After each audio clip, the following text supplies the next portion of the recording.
Welcome to the Fashion and Race Database Conversation Series. The Fashion and Race Database is an online platform filled with open source tools that expand the narrative of fashion history and challenge misrepresentation within the fashion system. My name is Kai Marcel. I'm currently a research assistant at the Fashion and Race Database. I'm also a recent graduate of Sarah Lawrence College and an alum of Wadham College at the University of Oxford.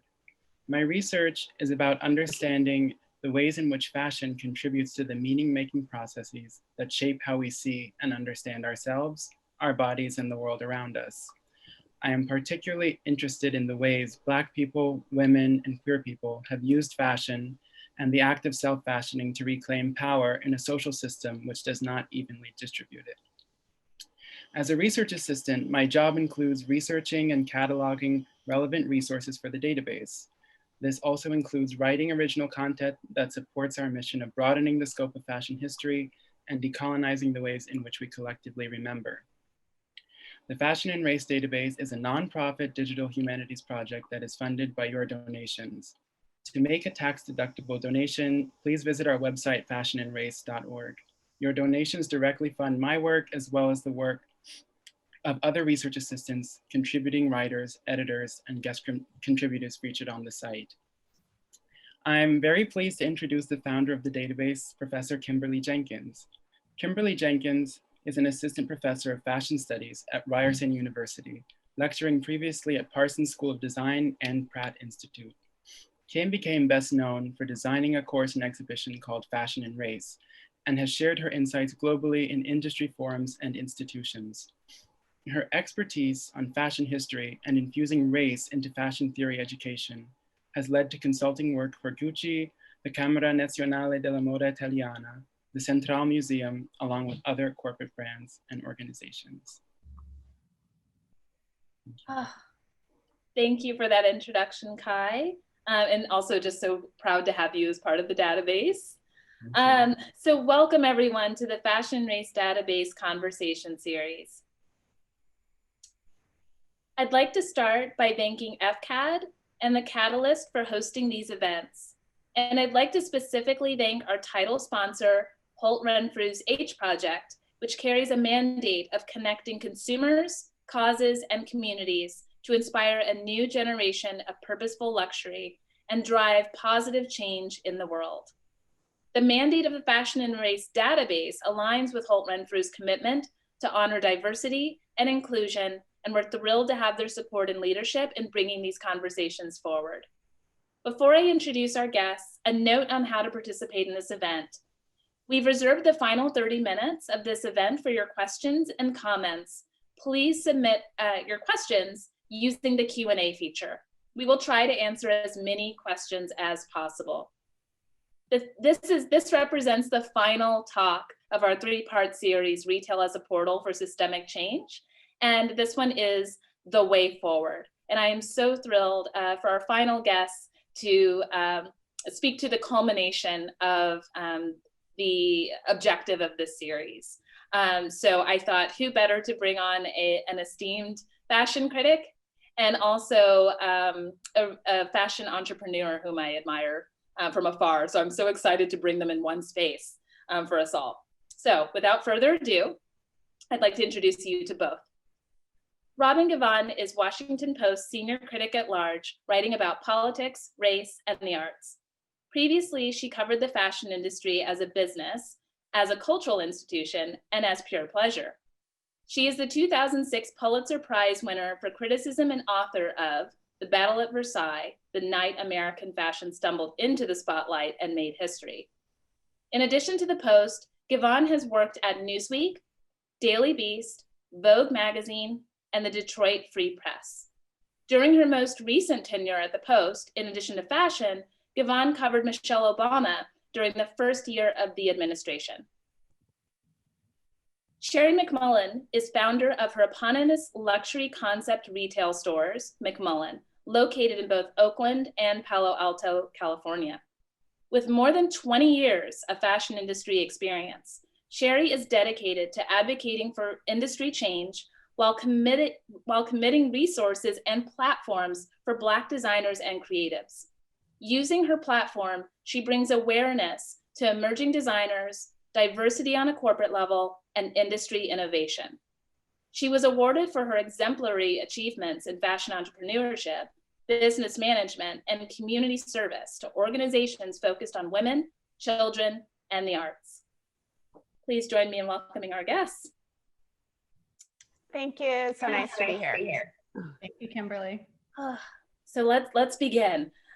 So I'd like to start with how you both, and this is something I've asked also our past guests, of just kind of how you ended up in this world of fashion. And you're both coming from unique positions. One is a journalist and one is an entrepreneur.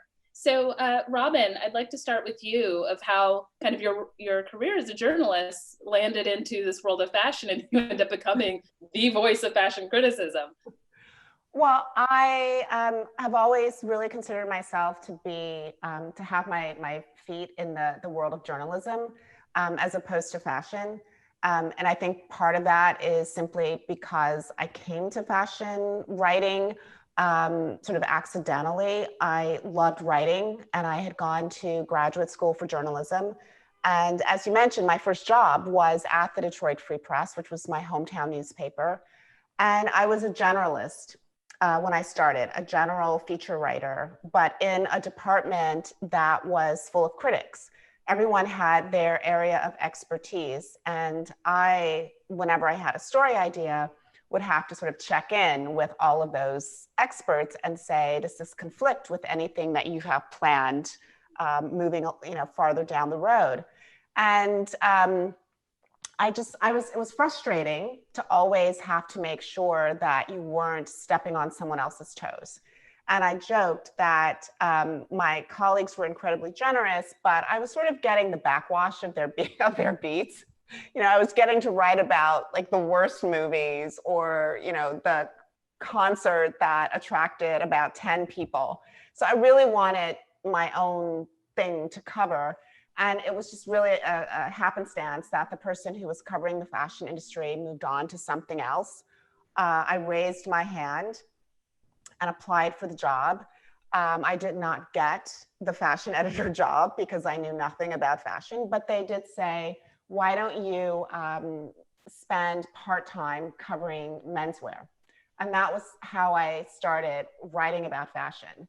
I sort of suspect that if the person who was covering religion or the environment had moved on, I might have raised my hand and said, oh, that sounds interesting. I could write about that. But I will say that menswear turned out to be a really, really wonderful way to start writing about the industry, because at the time, menswear was not flashy, and fashion shows were really a small part of what they did. So I really got a chance to talk to designers, to spend time with them, for them to explain to me how their business worked, to talk about the construction of their clothes, to touch the clothes. It was at that time it was much slower, and it was a really wonderful way to step into the industry. Thank you. And Sherry, tell us a bit about your trajectory and going in from study to how you end up opening your own boutique. Yeah, well, I studied business in school, and I studied accounting, and I was really just bored with sort of crunching numbers after school, and knew that I wanted to go into the industry, but I wanted to be on the business side. So I started my buying career at a corporate level. So I was working with Neiman Marcus early on.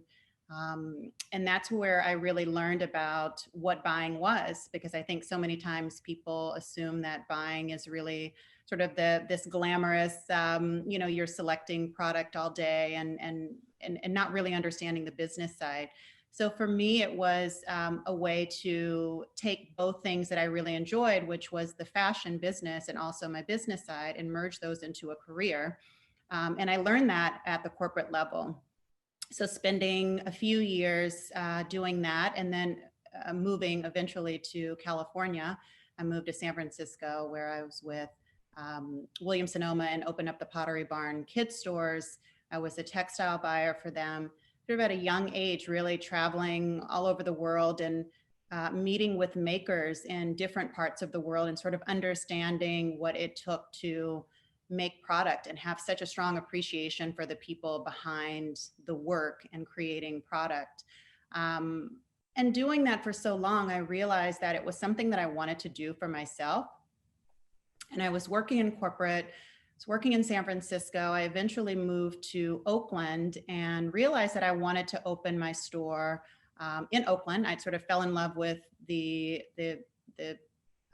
city and the community itself, and just feeling like I wanted to create sort of this luxury business in a city that I love so much. And I knew that people would support it instead of having to travel to San Francisco and to other parts. I think I really knew that people wanted to support local businesses and keep their spending and their dollars within their city. So in 2000, well, even before I opened the store, I started writing my business plan. And then I found this space and I looked around, sort of, it was in development.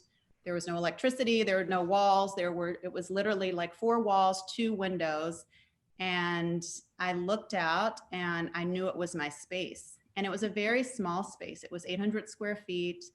But I looked around and I sort of started envisioning a cash wrap and envisioning the dressing rooms. And so I knew right then that it was supposed to be mine. Now, at the time I had a business plan, but I didn't really know how I was going to finance the business. I had some savings, and so I had to figure it out really quickly. But it actually all just worked out. And in 2007, I was able to open my first store in Oakland. Wow. Well, and so congratulations. Just before our talk, we were talking about your anniversary that's coming up in November for the first store. Mm-hmm. And I'm so impressed. I mean, you opened right before a recession. Mm-hmm. I did. And people thought I was crazy. One, they were like, well, why are you opening in Oakland and not San Francisco, you know, this larger market? And then also, why are you opening during this time? We're going through a recession. But I knew, I was like, well, it's actually a good time to open a business. You will learn so much, coming out of a recession, and it actually worked out. It worked out really well. And we were able to sort of start small and then just grow each year until we got to a place where we had to move to a larger space. And I'm actually in my 3rd location in Oakland now. So we sort of continue to double our square footage. And then in last year, we opened our 2nd location in Palo Alto, which was really exciting for the business and for the brand. And then in February, we were just talking a little while ago, we opened our e-commerce site or revamped it in February, right before the world changed. So thank goodness we were able to do that before. Yeah. Kimberly, do you mind if I ask a question? I'm really curious. You know how to ask a question, so I'm pleased. Well, I'm just curious, Sherry, if you feel like you would have been able and would have been as successful in your own business if you hadn't spent the time working at these larger corporate entities and essentially being able to kind of make your mistakes, such as they might have been, on someone else's dime. Right. Well, I always say, because people ask me all the time, how did I get started? Young people saying right out of school, I want to start my business. I'm like, well, I think it's a good idea for you to work for a company for a few years and really, like you said, it's make all of those mistakes on someone else's dime, and those companies can actually afford a few mistakes, whereas a small business owner, you can't afford to make too many mistakes. So I would say that it absolutely helped me. But I also think just having a business degree helped as well, because I was so used to sort of the running the business part. Mm-hmm. But buying is really all about numbers. I mean, so much of it is about numbers, particularly on the corporate side, if you're working for a company. Now, when you're an entrepreneur, it's so much about using your gut, but you also have to know how to, read a P&L and read a spreadsheet and and make smart decisions. You had at that time my dream job as someone growing up in Texas. I had applied for the Neiman Marcus Executive Management Program, this whole tracking system that they had, where it would lead these kind of retail or buyer hopefuls into the world that you were in. So I was not clearly cut out for it. But and the friends I had, they were definitely just crunching numbers all the time, just traveling everywhere. So yeah, one thing I do want to ask is, during those years, in the interest as the founder of the Fashion Race database, what did the landscape look like for women, specifically women of color, Black women, in at these levels that you were working at these executive levels, or having powerful positions like buying? What did your presence really kind of make possible for what would become important for Mcmullen? What did the landscape look like? What were you navigating during that time? I will say, when I was working in the corporate world, I didn't see many people who looked like me, especially Black people who were making really big decisions. So I didn't see executives. I didn't see Black people who were executives. And it was really frustrating for me, because I realized I knew how hard I worked in what I was doing, and sort of wanting to make a name for myself in this world and at the company.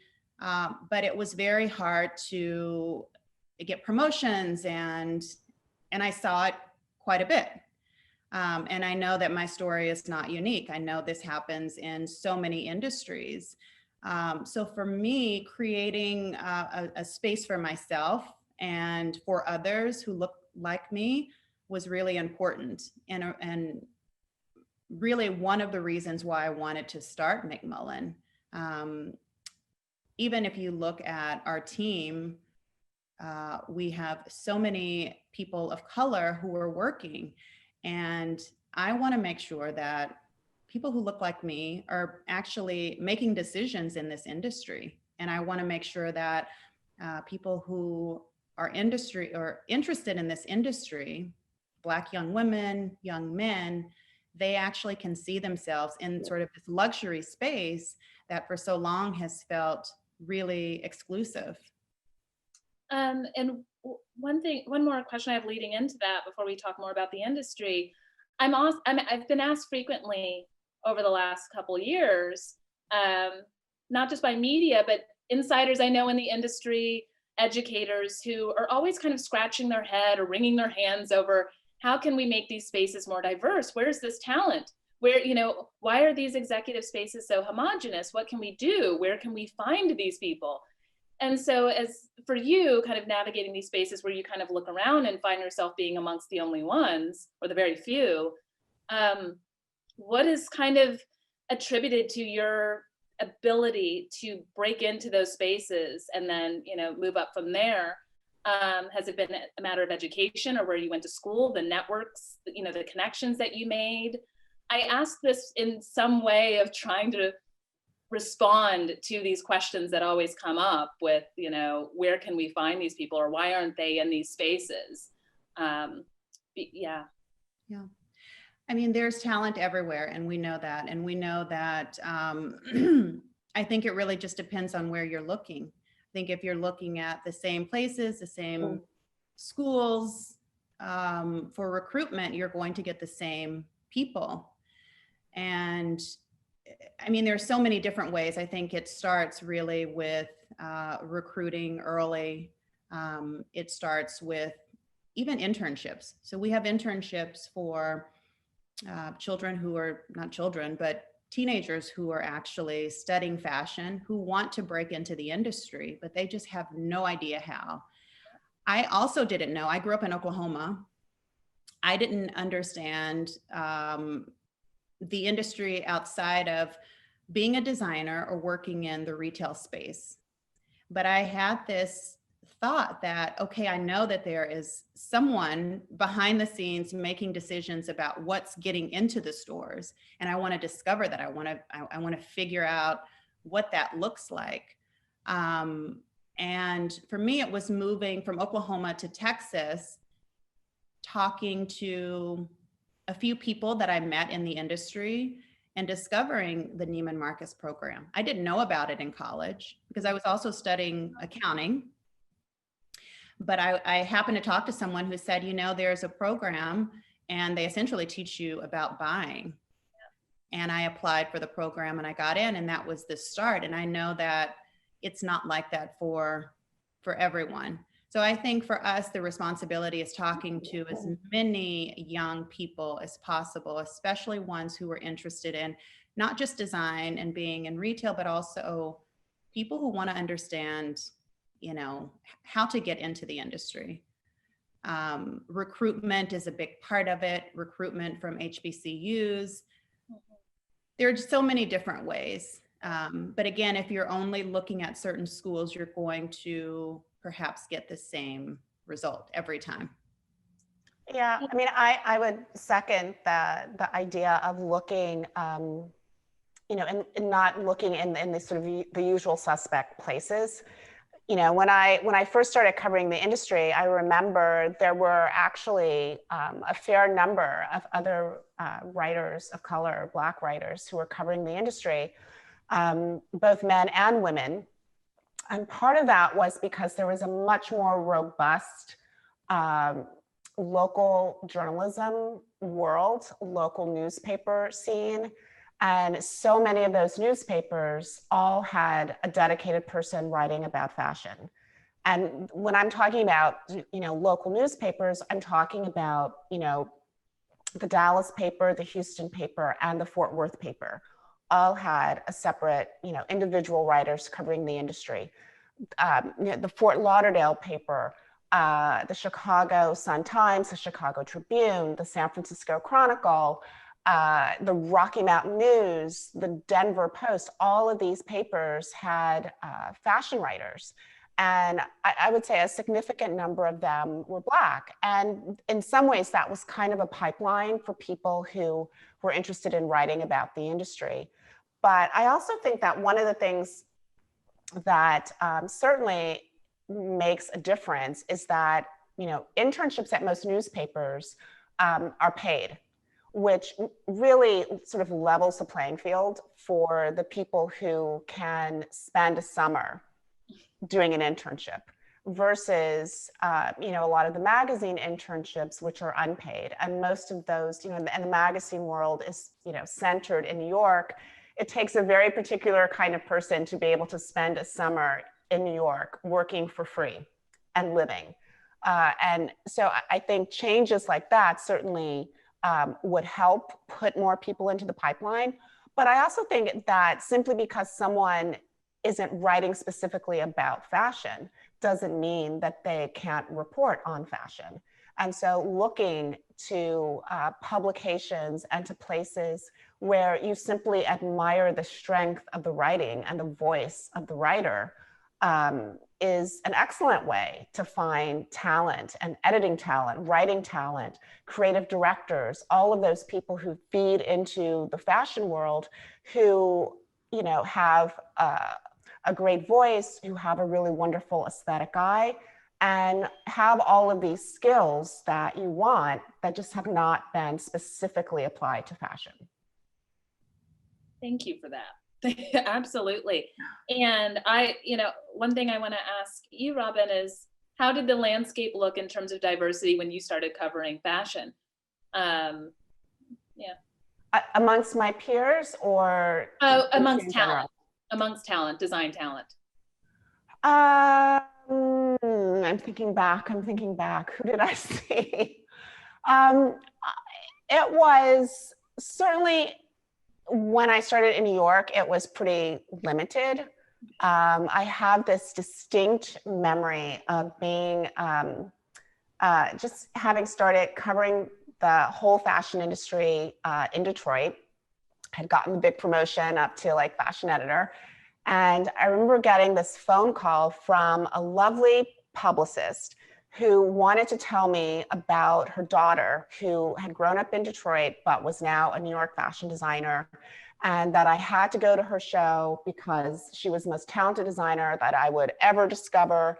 And she was great, and she was wonderful, and she was amazing. And this was Tracy Reese's mother, who was a publicist and also an amazing mom.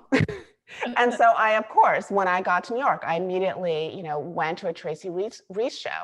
And my recollection was that Tracy and Byron Lars were kind of the two most notable at that point Black designers in New York. I'm sure there were others. I say notable because they were the ones, who were sort of on that track of sort of entering the realm of like Condé Nast and Glossies and all of that. But that was kind of, as memory serves, that was really kind of it. And what so many people would say to me who had been, doing this for much longer, was that there had been, this sort of loss, this dearth of talent from sort of the 70s into the 80s and 90s. And why that happened, I'm sure there are a multitude of complex reasons, but there really were it was pretty homogenous when I started. Would you say, well, I guess with some of the barriers, and I'm going to speculate a little bit here, from the 70s and 80s, designers who just couldn't make it into some of these renowned fashion schools in New York, and Black designers who weren't able to gain entry into these schools. I'm thinking of people like Patrick Kelly, or why designers like Jay Jackson end up just leaving for Europe, and where they feel that they can maybe make it out there. And then, for any that decide to try to make it in fashion in the 1980s, then you've got the AIDS epidemic, just wipe out a tremendous population of our talent. And so 90s is just this recovery period of just trying to get the surviving designers and talent, the stylists, the makeup artists, all pulling themselves together again. Yeah, I think this is you look like you have something. I was going to say that, yeah, like I missed the era of, Patrick Kelly and Willie Smith and Stephen Burrows, and all of those people. Gordon Henderson was another designer, and I sort of came in on the tail end of that. And you're right, there was definitely, the AIDS epidemic.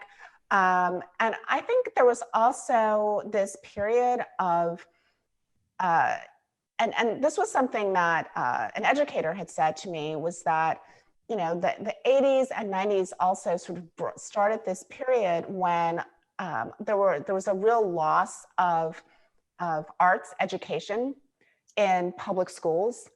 And that really slowed the movement of Black students into design school. Because typically, if you're talking, certainly with public schools, you're talking about, it's art teachers, who are the ones who typically are sort of encouraging students who might have a facility in fashion or an interest in fashion, and sort of guiding them, onto that track. And without those classes, there was no one really sort of there to point them in that direction.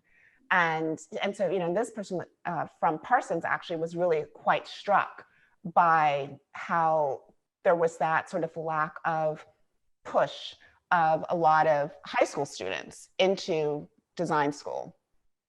Oh, that's such a good point. I don't know how I did. And so I think putting the pieces together, it also kind of makes sense how, one thing I'd be remiss to leave out here is the rise of hip hop culture by the 1980s and streetwear coming out, and then especially influencing big fashion by the 90s, where they're just kind of doing it themselves. You've got stylists like Misa Hilton coming out and just styling for music videos, and they're just kind of doing their own thing, building a house of their own. So yeah, it gets me thinking about that. One thing I'd like to segue into in bringing us up to the last up to 10 years ago, seeing the landscape of what's brought us up to this pivotal year, 2020, for the work you've been doing, Robin, and the work you've been doing, Sherry, and reflecting on these past few years of sort of the highlights or these pivotal moments where you just start seeing things bubbling up. I guess what I'm attempting to do is just trying to see how we just hit this racial reckoning by 2020, by kind of moving backwards a little bit, sliding the timeline back. Robin, in the years that you were writing, I remember you making a statement of race was almost becoming like a paint chip, and just how we'd aestheticize race. And there was a Vogue piece called "Is Fashion Racist?" in 2008. We're already starting to think about these things, maybe not fully reckon with it, but I guess if, not grilling you on, all the top headlines, but were there any pivotal moments now upon reflection where you're just thinking, okay, this was in the making, this was bound to happen? Yeah, I mean, that idea of race as a kind of paint chip was a quote that a publicist said, or a statement that a publicist made to me. God, it's probably now been 15 years when I first wrote a story about how homogenous the runways had become. They had become dominated by almost all white models. But over the course of the years, I do think there have been, these moments that have been jarring, but also these elements that have helped to sort of push the conversation forward. And, one of them, I feel like a couple of things happened. And one was the fact that fashion got so corporate and it became increasingly dominated by European luxury conglomerates. And for anyone who wasn't part of that system, it became much more urgent that they sort of created their own brands or sort of set out on their own path. And in some ways, I do think that created a generation of people in the industry who were much more outspoken and much more willing to take the powers that be to task. I think that also came because of the digitization of media and the world of Twitter and Instagram, giving people this voice that could be magnified. And so then you get to a point at which brands have an instance of cultural appropriation or some ridiculous faux pas that could have easily been avoided had they had a more diverse staff or a more inclusive staff. And in the past, those things, I think, would have been either they would have gone unnoticed, or they would have been a minor, bump in the road. But now it becomes something that is much more magnified. It has a longer life in the public conscious, and it also allows people to social media really allows people to voice their anger and outrage and frustration. Sometimes, it's just a matter of voicing outrage and there's not, sort of a desire for resolution. It's just a matter of wanting to be heard. But I do think that has been sort of one of the biggest shifts in the way that the industry has had to sort of deal with things. And I think you also have more designers along with a mindset like Kirby Jean Raymond of Pierre Moss, who really sort of came into the industry and decided that he was going to sort of work on his own terms. Sherry, I have the same question for you from the retail aspect, or this corner of the fashion system. How are things kind of looking for you? You've already got Mcmullen up and running. First of all, who were some of the designers again who you were championing and bringing in? You were already building a home of your own, of kind of a model of what you wanted to see in the fashion industry. Well, I echo what Robin said. when I started in 2007, Tracy Reese, excuse me, Tracy Reese, excuse me. Have some water.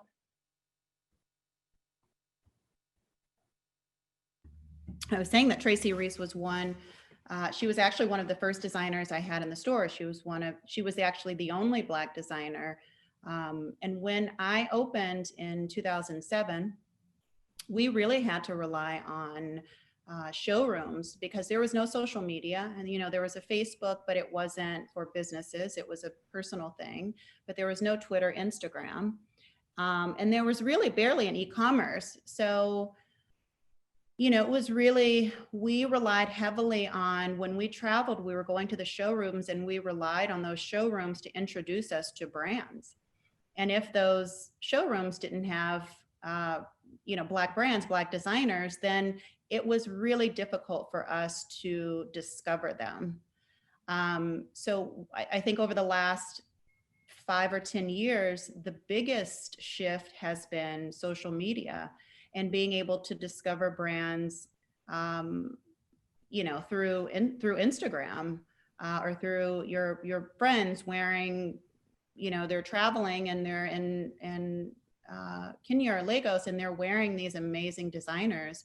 You're really able to discover them through social media. And that was something that we weren't able to do early on, which is probably why we only had, 1 or 2 designers in the very beginning. Tracy is a dear friend to this day. And she was one of my top brands. She was in the top 3 contemporary designers that we loved and supported for many, many years. But I remember going to New York and going into a showroom and seeing this designer. And it was a pretty large showroom, but I saw this designer and it was sort of in a corner and the pieces were elaborate, like beautiful, gorgeous pieces that really needed space so that you can see them. And the showroom couldn't tell me much about the brand. And they only knew the name, where it was produced, and then that was really it. The next season, I went back to the showroom and they said, well, the designer's not here. We don't know anything. And so I was able to go on Instagram and actually message that designer and say, I want to see your product. I don't know if you have samples, if you have created anything for the season. But I was able to reach out to her through social media and we were able to launch her brand exclusively in the United States months later. So that's been, a wonderful shift where you can actually discover the brands that way. Yeah, so I would say that definitely in the last 10 years. So social media has been key. And for any designers who are closely listening right now in hopes of being someone carried by Mcmullen or another boutique or trying to break into fashion. Can I just piggyback onto like 2 things that Sherry said? Yes. And one of them, the fact that, she saw this on social media, but also that, she followed up the next season, really speaks to the kind of buyer that she is, right? Because that requires tenaciousness, an appreciation for creativity, a willingness to take a risk on someone who is completely unknown and clearly doesn't have a lot of infrastructure. And the consolidation of so many department stores has really, I think, removed from the industry those kinds of buyers who can do that, who can follow, the breadcrumbs to this unknown talent, and who even, have the time and whose stores have the resources to be willing to do that. And the other thing that I would just add is also that there was a period when, as you mentioned, there were all of these designers who were sort of coming from the realm of hip hop. And some of them were very much sort of rooted in that. Others had sort of a more luxurious sensibility, but they were Black. And, at that point, there was this category in the industry of urban. Mm-hmm. And it sort of didn't really matter what your designs looked like.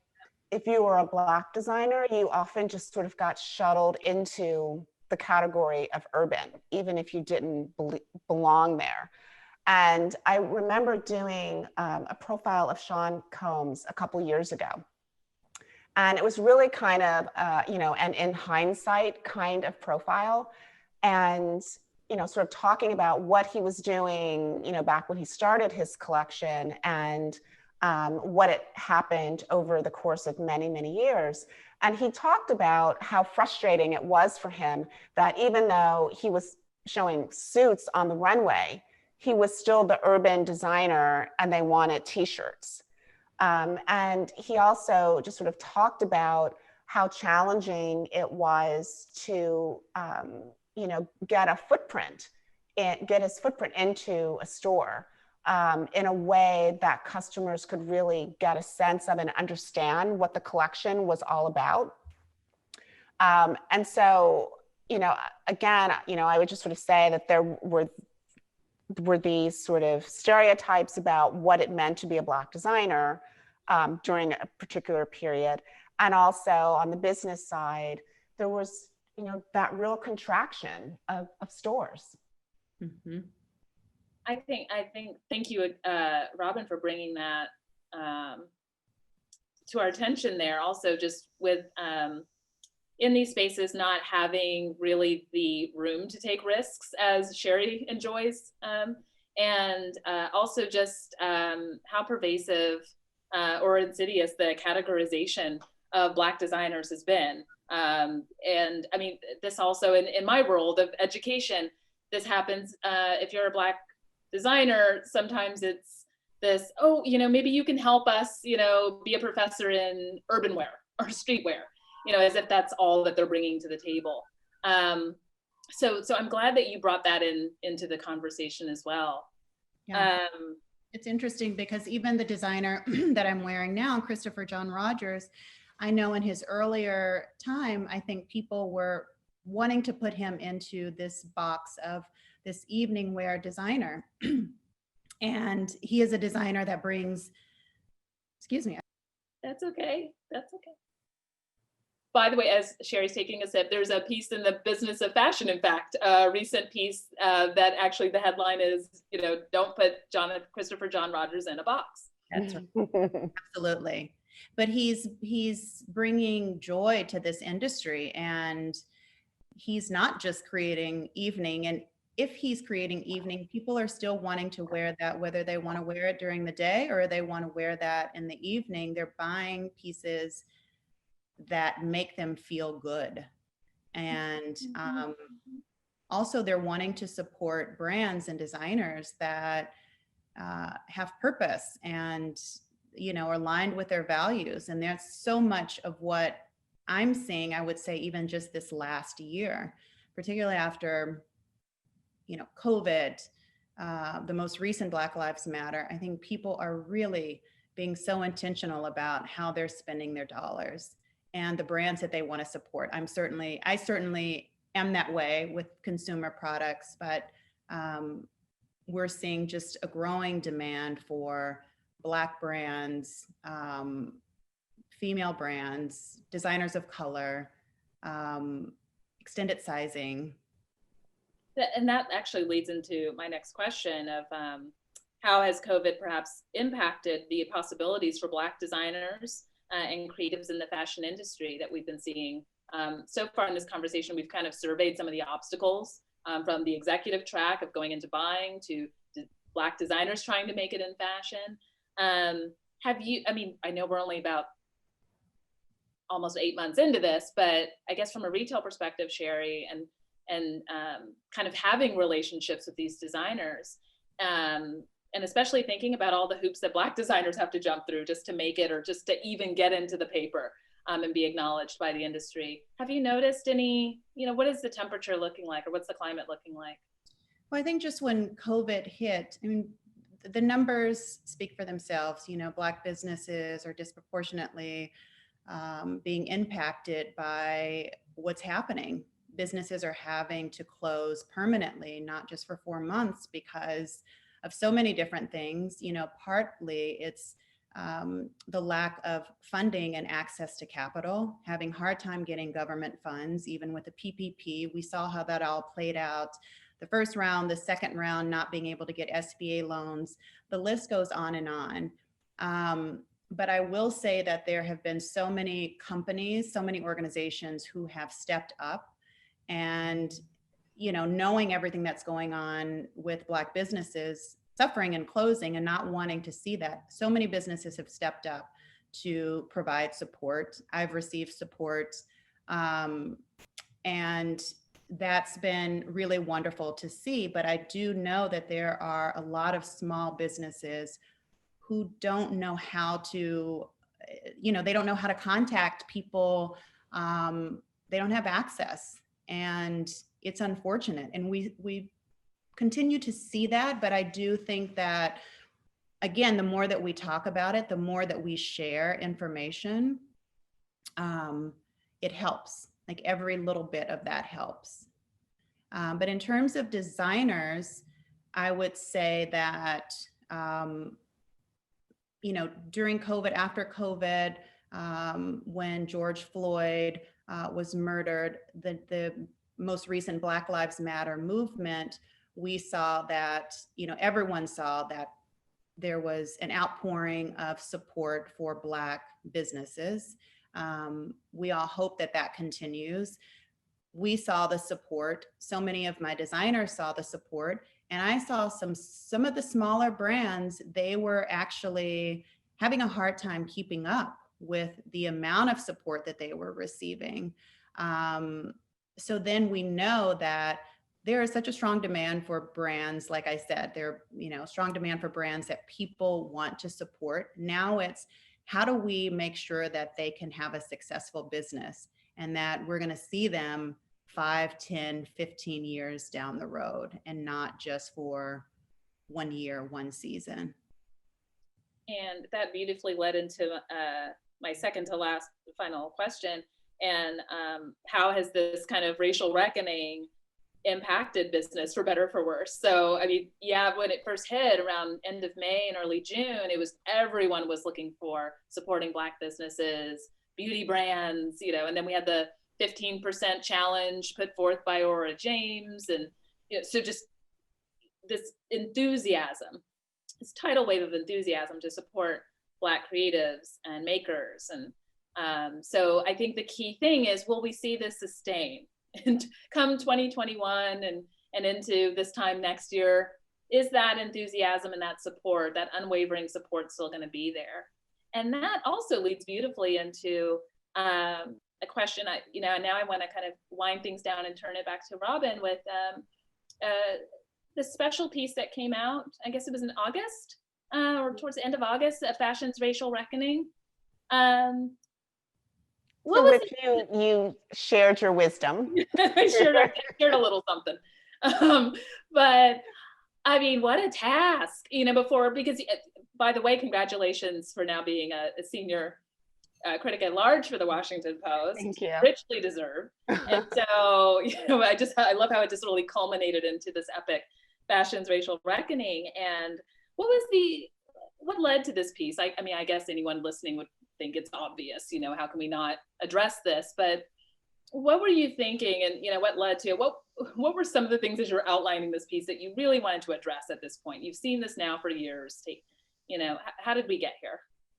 Well, you're right. I mean, there were a lot of things that was sort of like it felt like it almost would be malpractice not to have you know, looked at everything that was happening. And you know, there were so many initiatives bubbling up in the industry, from, you know, the 15% pledge to the Black in Fashion Council, the Kelly Initiative. I mean, there were just, you know, on and on and on, and there are even more that, you know, were not addressed in that piece.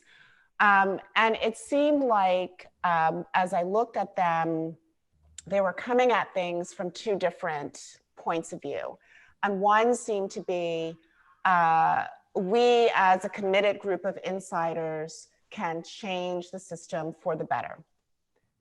We can work with the current structure, and we can make it work for everyone.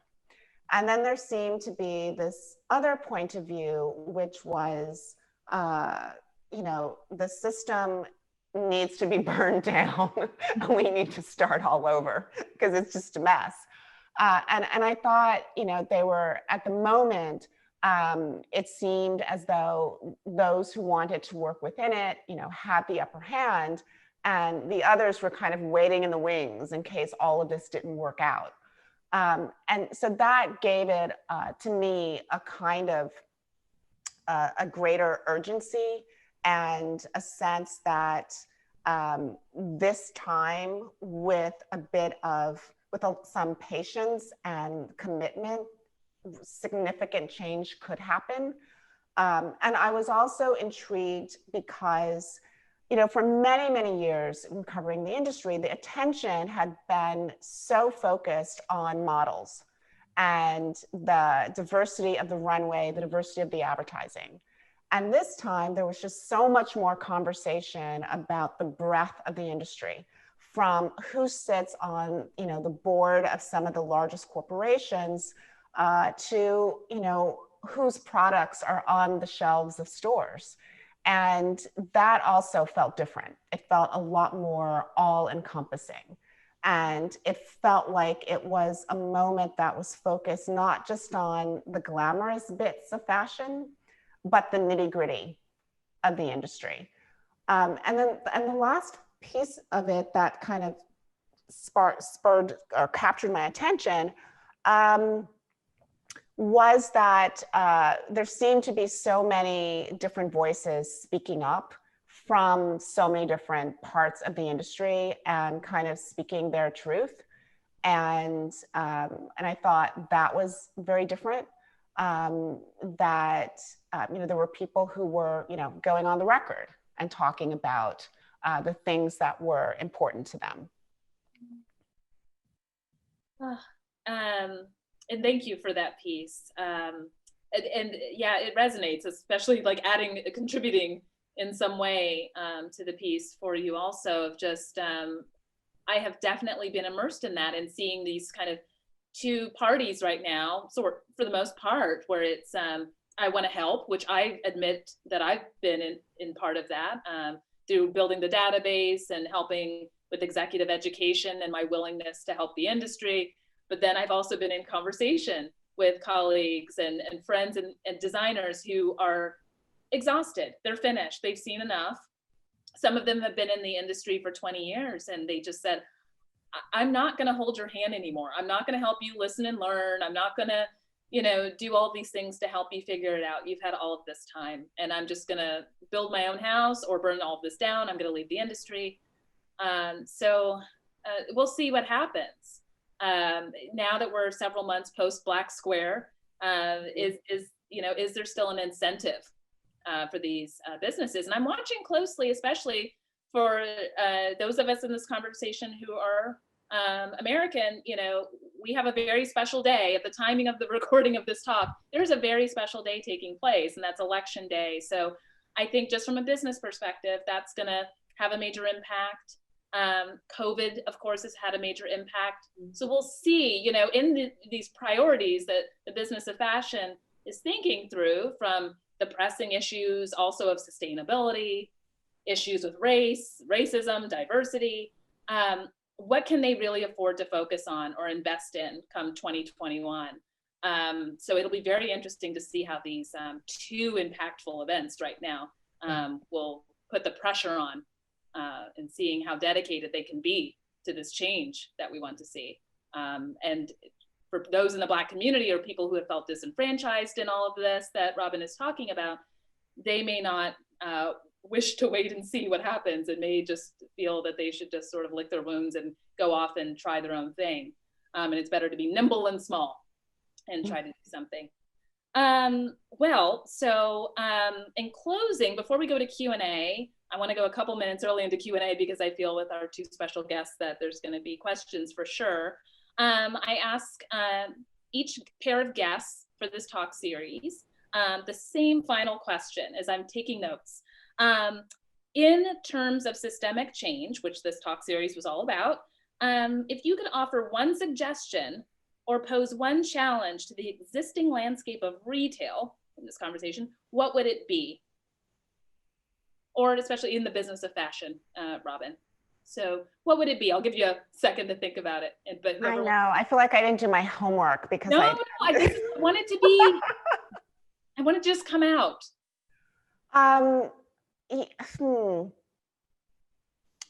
One thing, can I have like two things? Sure. Yes. Okay. Yes. The first thing that popped into my mind, oddly enough, was patience. That I think patience, well applied, could make such a huge difference in the industry. Patience for, not wanting to have the fashion cycle spin as fast as it had been spinning. Patience in the sense that if you want to find new and exciting designers, it's going to take time. It's not going to happen overnight. Patience in the sense that, in order to create systemic change, that doesn't happen overnight. And you have to be willing to keep applying pressure in order to make that change happen. And I also think just sort of patience in the sense that, I sometimes talk to particularly people who are just sort of starting out in the industry who have this feeling of, oh my God, I've been at this for 2 years and I'm not editor-in-chief of my own magazine. What's taking so long?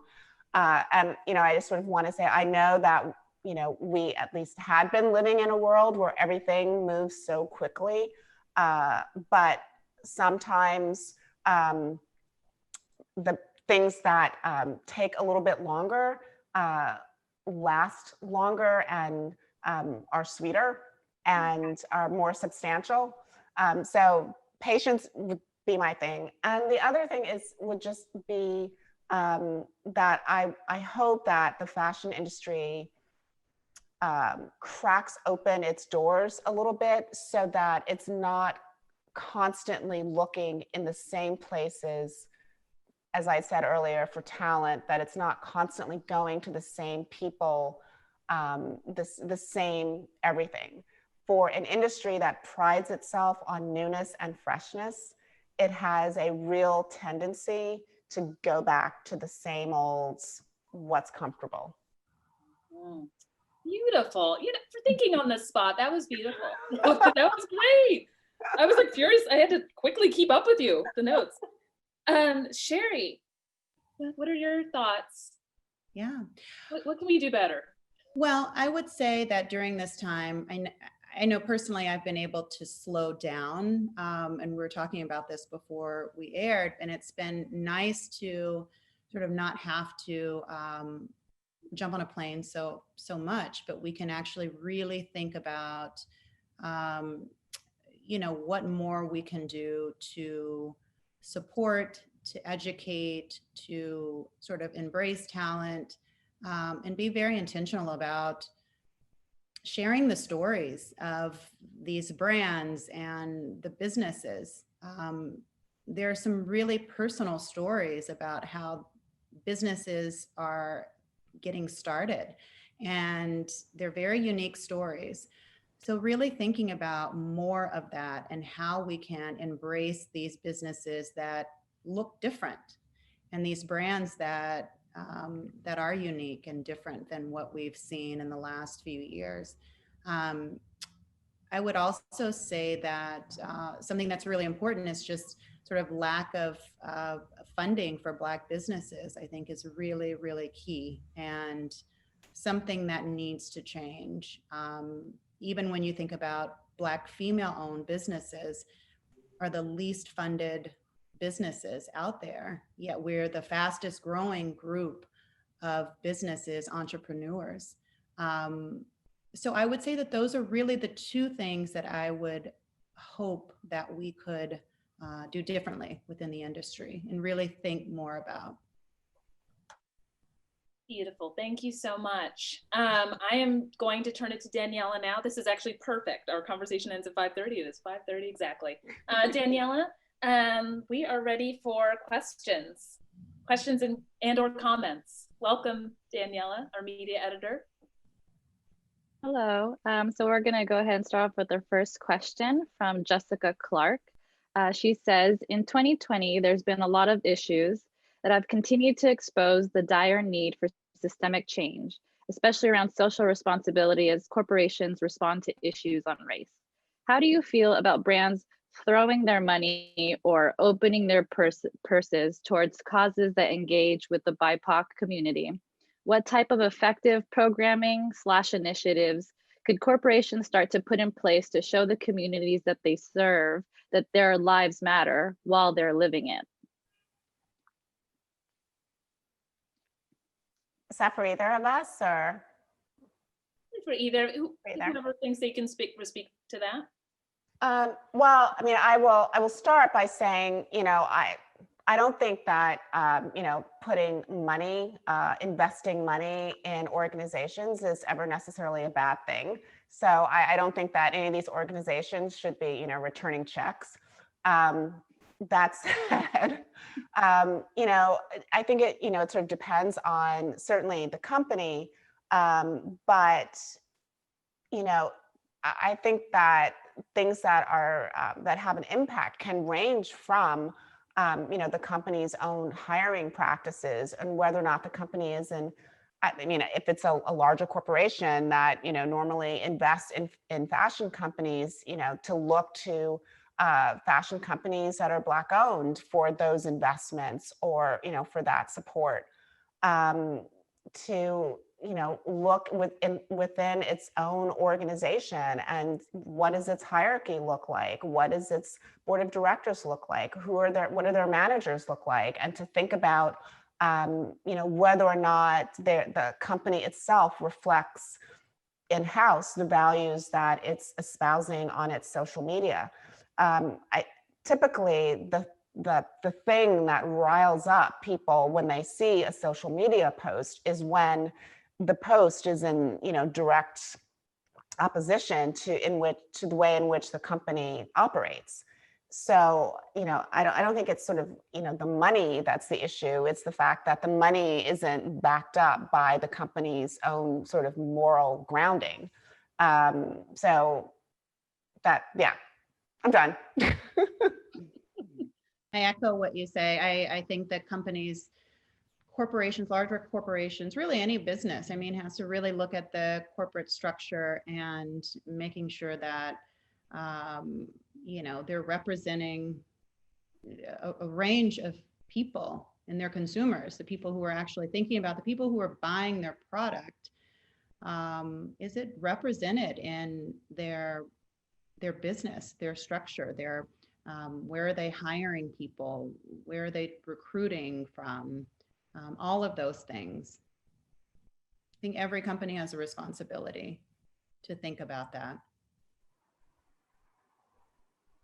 Great, thank you. Our next question is from Dorcas.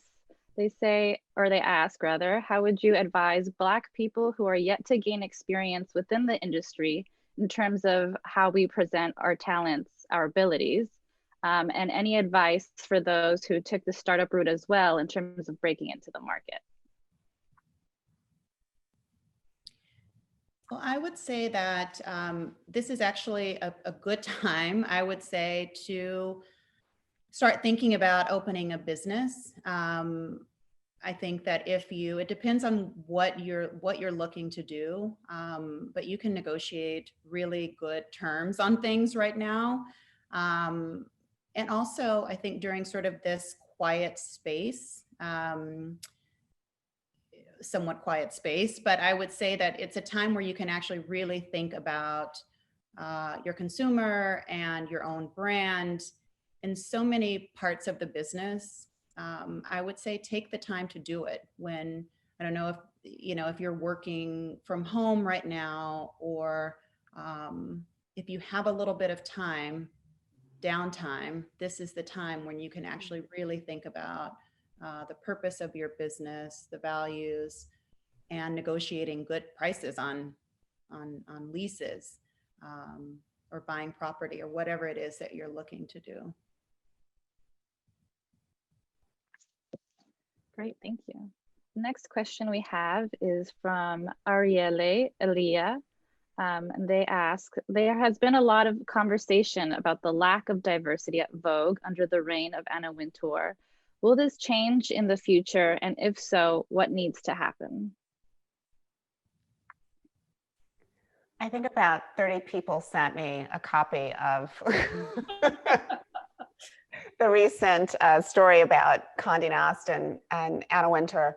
You know, I will say that when I was writing the piece that Kimberly mentioned, Fashion's Racial Reckoning, you know, I did interview Anna, and one of the things that she said was that if we had a conversation a year from now, and I think I spoke to her in maybe August or something, and there had not been substantial change, or at least evidence of substantial change, you know, on the way, that it was her fault and she was responsible.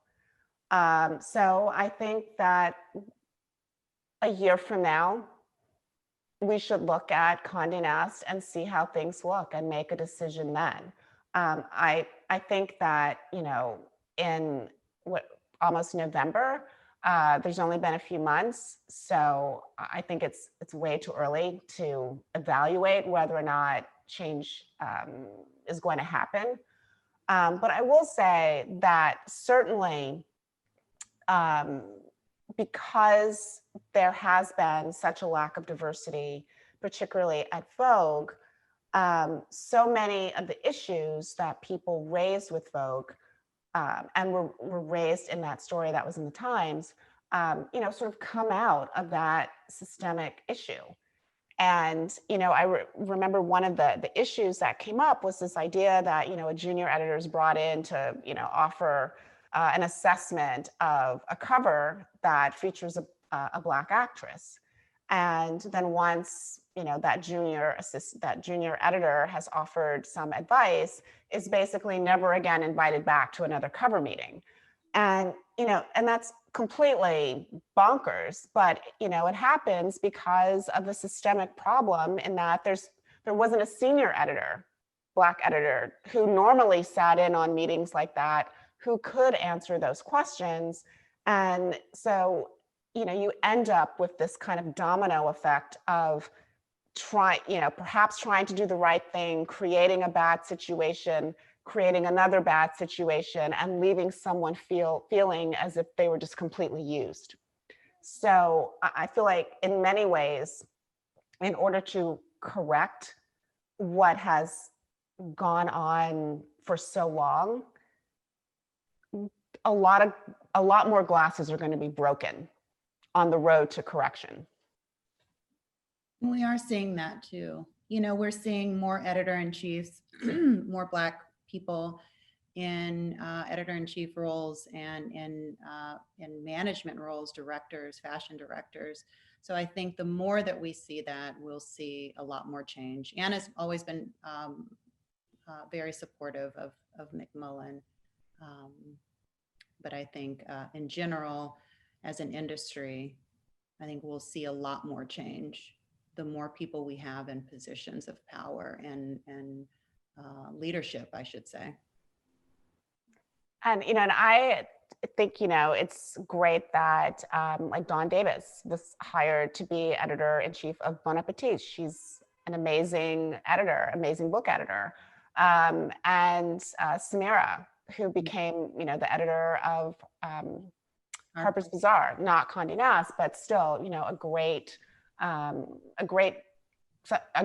move and a smart move. Great, thank you.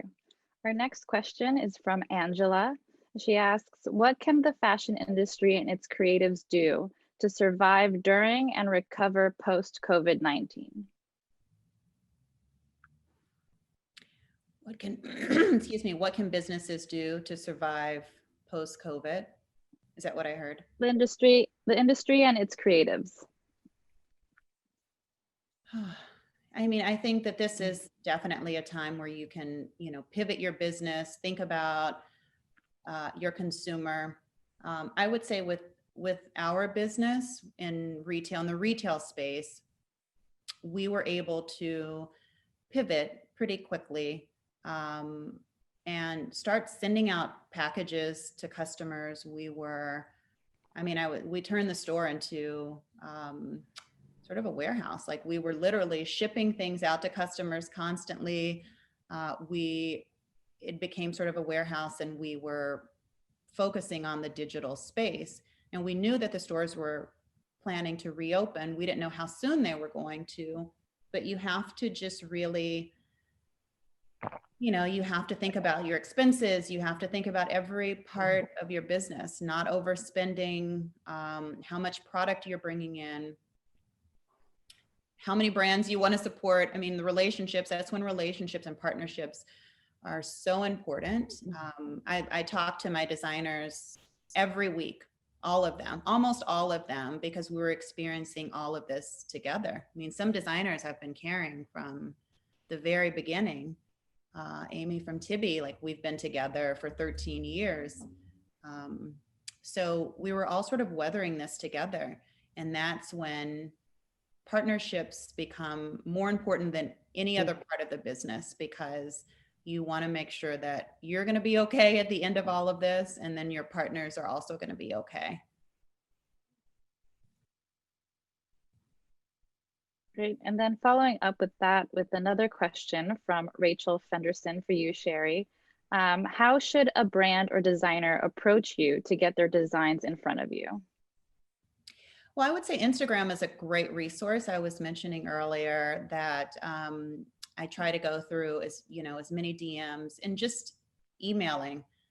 Back in the day when people were actually traveling and going into the stores, I would say stopping into the store.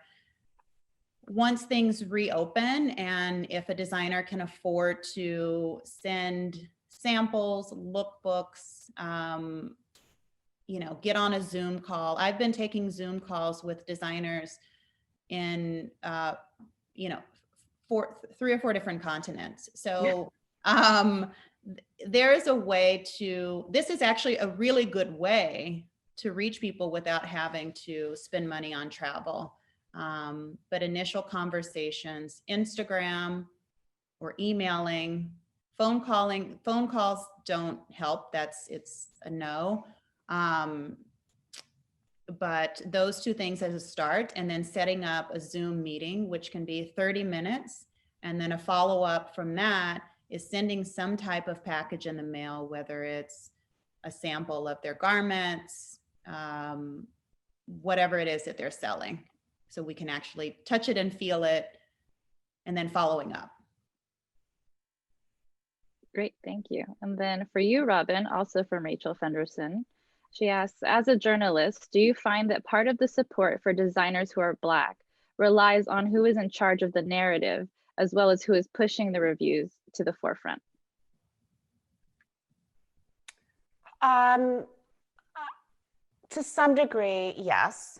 I would suspect that that's more of the case, perhaps at a magazine where, the magazine has a point of view and a singular voice. But I think for newspaper, web or general interest newspaper, website, I think in many ways it really is a function of what is interesting and compelling to the individual writer. I know that when I've been covering collections in New York or in Europe, there are obviously like so many major brands that you sort of feel like you need to cover because they have such a big footprint in the industry, because they have such significant sales. But I always sort of reserve, every day at least, you know, a slot or two for a brand that I've never heard of. Mm-hmm. Because, you know, part of what keeps fashion interesting is discovering something new and thinking that, oh, you know, if I just make it to that Lower East Side loft 5 floors up with no air conditioning, that will be the magical moment of the season. And you don't want to miss that. Mm-hmm. So I don't think anything, you know, is sort of preordained, or I don't think everything is preordained or, you know, designated from on high. But I do think it's certainly the more crowded the space, you know, the day, a schedule, the more challenging it is for lesser known voices to be heard. And in that way, I feel like they have to be more creative in the ways that they present a collection, or yeah, the ways that they present a collection. I hope that sort of answered the question. It was a very intellectual, existential kind of question. Can I just add, there's a reason for that, because the person who asked that question is a Black fashion historian, and Rachel Fenderson, putting her name out there, and she curated an exhibition on Jay Jackson, bringing the unsung history of the late Black fashion designer to light. And so I want to give a shout out to Rachel Fenderson for those questions and for bringing us the history of Jay Jackson, doing a deep dive and tracking down family members and putting together a whole show so that we know who this person is. So thank you to Rachel Fenderson. And how did I pinpoint that as, you know, an academic asking me that question? You could just smell it. It was just great. So sorry, just wanted to insert that there. Give her her due. I do want to add that the person that asked the question about the new designers and discovering new designers, I will say that this is a wonderful time for young creatives, emerging brands to have, I mean, always have a voice, but really people are wanting the discovery. I mean, we're always really excited about the discovery. I'm looking to discover new brands every season, but we see a strong interest from consumers who want to discover those smaller brands. So this is a really important time for, you know, the young brands, and they're thinking, is this the time? Is this the time? It's absolutely the time. But I will also say that when you're reaching out to stores or to buyers, you really want to do your homework, and you want to think about you know, the stores, because you're not going to be right for every single store. You're not going to be right for every department store, every major brand, every e-commerce, every specialty store.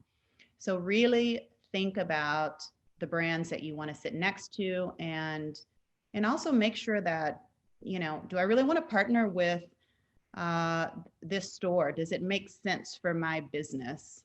Because it's not a right fit for every brand is not a right fit for every retailer. So really do your homework before even reaching out, and knowing the brands that they carry, their brand ethos, their mission, know a little bit about, you know, the founder. All those things are really key. Great, thank you. This next question is Rob, anonymous. What's your comment on having patience in your career? As a journalist, what are some early career tips you have for someone in this waiting period? One of the things that I really had no career plan. So anything that I say in this regard, I'm just kind of, you know, making up in hindsight. But I did find that, you know, early in my career, I wasn't, you know, as I said, I didn't have a specific desire to write about fashion. I just knew I wanted to write. And so I always encourage young writers who, even if there's a specific topic that they want to cover, it doesn't matter if you're not doing that right away. If you can get your foot in the door of a publication, if you can get an opportunity, you know, to write a profile, to write a feature, to write whatever it might be, I think you learn from every story that you report. You learn how, you know, another trick in reporting, you learn, you hone another turn of phrase. None of it's wasted. And, you know, and all of the people that you meet along the way. I mean, I always am amazed that journalism is such a small community. And, you know, you sort of are constantly working with people that you have worked with at previous places, or, you know, a colleague who knows a friend. And that also is a reason to, you know, be a team player. And, you know, because journalism is, you know, it's a team effort, and no one, you know, enjoys working with someone who isn't a team player, and that gets around. And so sometimes, as much as I sort of champion the idea of, you know, embracing your power and, you know, and taking a compliment and just saying thank you instead of trying to sort of brush it off, I also think that there's something to be said for being okay with not always getting every single thing that you do acknowledged, and just sort of taking satisfaction and being part of the effort. But mostly I would just say, you know, in the so-called, you know, waiting period, just to always be writing, and to always be exploring and reading the writing of people that you admire, because I'm always surprised when, you know, I'm writing about something and, you know, some book that I read in college informs my perspective, or some class that I took that seemingly was completely unrelated helps me understand something a little bit better. You know, I was just saying to to an editor that I feel like so many years writing about fashion and being so focused on having to really see things and to see them completely and to really see them, you know, deeply, has had a huge impact on the way I write about things like race or politics, because it just has made me, I think, a much more astute observer. Just that muscle has just been honed from spending so much time writing about fashion. So you never know what muscles you build in other categories that will ultimately apply to what you end up doing. Great, thank you. Next. Can we do just one more, I think? Sure. Well, this next question is from Trionaj. I hope I'm saying that correctly. And they're asking, how do you all feel about the commodification of ghetto culture in the fashion industry today? And how do you feel like it has inspired industry trends overall currently?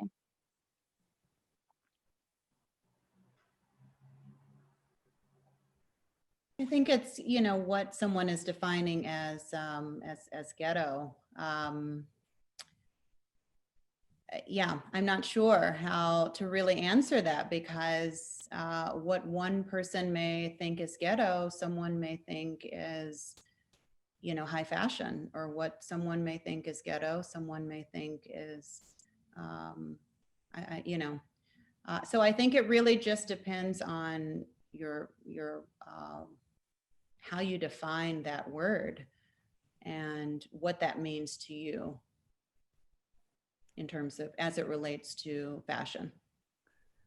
Yeah, I mean, going with sort of the, you know, the formal definition of ghetto, meaning, you know, a sort of community of like people, you know, I think sometimes I mean, there's so many, I feel like the way that the question is framed is asking for a specific response by saying ghetto and commodification.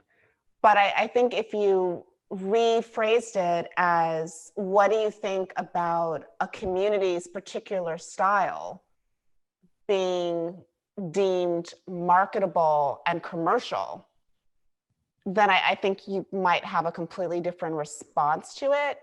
So I'm going to answer the positive version of that question, which is that I think, communities that often go unrecognized have an incredible amount of creativity that is unique, and that out of, there's all kinds of sort of innovation that comes out of that sort of personal expression that happens within a community that kind of all that speak the same language. And when that is brought to the larger culture, for the larger culture to appreciate, I think that can be a wonderful thing, as long as we acknowledge and remember where it came from and respect that and give it its due.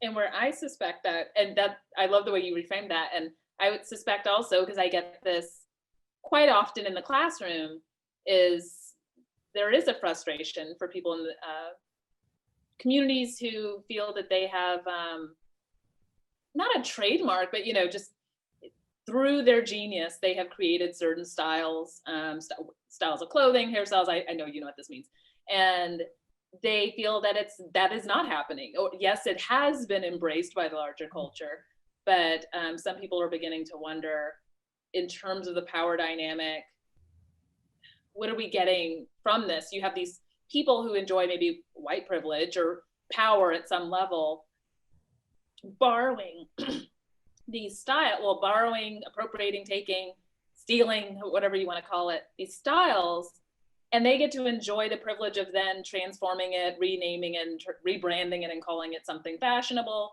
And then the people who it originated from, there is no homage, there's no credit, there's no, oh, by the way, this group of people kind of originated this hairstyle. And so there is, I feel like there's this debt that still is unsettled, and that there is this bubbling up, this frustration and resentment of styles being co-opted constantly over the years. And it's speaking back to what we were talking about towards the middle of our talk, Robin, when you were talking about fashion becoming really big fashion, corporatized. And when those brands became bigger and bigger under these conglomerates, being able to just kind of cherry pick from different cultures that or communities that were not enjoying a great deal of power or that kind of income. Now all of a sudden their hairstyle is being trotted down the runway on a model who doesn't maybe represent that community, and then they're making millions of dollars off of it. So, yeah, well, you said, the wonderful thing that you said about, the industry has to stop acting like the creativity of communities of color are their raw materials for their own, their own products. And, I don't have a problem with, the ideas coming to market and making them more accessible. Honestly, the problem is, as you said, treating the originators as just sort of the raw material. Yeah, and also just to fully credit, and that raw material, that really expanded my thinking when I started reading the scholar Minha Pham talking about that, and speaking to people of color being this raw material, or almost this utility that's just constantly tapped into, and then it takes the genius of the designer or these fashion brands to add that polish or that refinement. Or in the food industry, it's someone elevating, this certain cuisine that, so I don't know when this will be sort of resolved, or if it will ever be resolved, but it definitely is an issue that's continuing to happen. And we know that Black culture has inspired designers and art for forever, for decades, for centuries. And there have been times when I've gone into a showroom where I'm looking at a lookbook and I know, or they've even said it, you can see on their inspiration boards, they've been inspired by Black culture, or going to parts of Africa and inspired by the women there, but then you go and look at their lookbook and it's all, white women. And I've had to bring that to their attention many times. So I